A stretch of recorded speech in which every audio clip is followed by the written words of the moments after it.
नमस्कार दोस्तों। कहा जाता है कि अच्छी किताबें और अच्छे लोग जल्दी समझ में नहीं आते हैं। कारण यह है कि वे हमारे भीतर पहले से मौजूद ढांचों को तोड़ते हैं। जो चीज़ तुरंत समझ में आ जाए वो अक्सर हमारे पुराने अनुभवों की पुष्टि करती है। जो देर से समझ में आती है वो हमें बदलती है, और बदलना हमेशा सहज नहीं होता है। किसी गंभीर पुस्तक को पढ़ते हुए असल में हम अपने ही विचारों से टकरा रहे होते हैं। प्लेटो की द रिपब्लिक किताब पढ़ते हुए प्रश्न सिर्फ न्याय का नहीं रहता, यह भी होता है कि हम न्याय को अब तक कैसे समझते रहे हैं।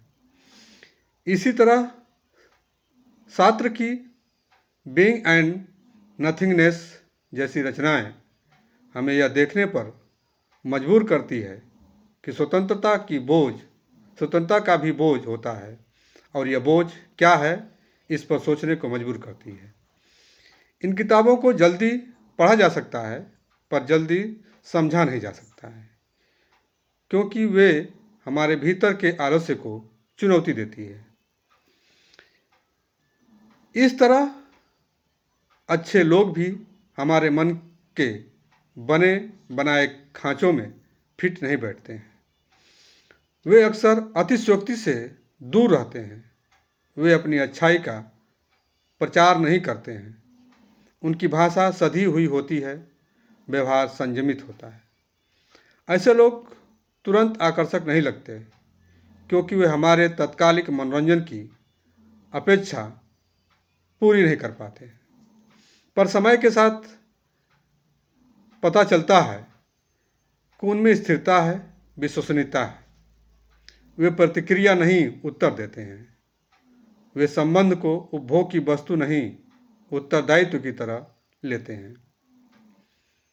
वास्तव में समझना भी तो क्रिया ही है, जो ध्यान और धैर्य की मांग करती है। भारतीय चिंतन में श्रवण, मनन, निधिध्यासन की जो परंपरा है वह यही तो कहती है कि सुनना पर्याप्त नहीं है, उस पर विचार करना और फिर उसे भीतर उतारना भी जरूरी है। अच्छी किताबें और अच्छे लोग दोनों हमें इसी प्रक्रिया से गुजरने को कहते हैं। हम अपनी वासनाओं और आकांक्षाओं के पीछे भाग रहे होते हैं,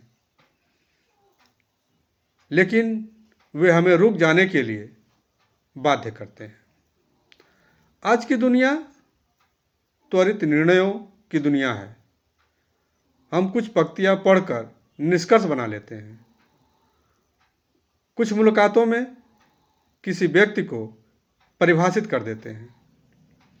पर जो चीज़ें गहरी होती हैं वे अपने अर्थ तुरंत नहीं खोलती, वे अपने अर्थ को कमाती हैं और खुद हमें भी सच्चे अर्थ को कमाने के लिए कहती हैं। अच्छी किताबें और अच्छे लोग दोनों ही हमें बदलते हैं।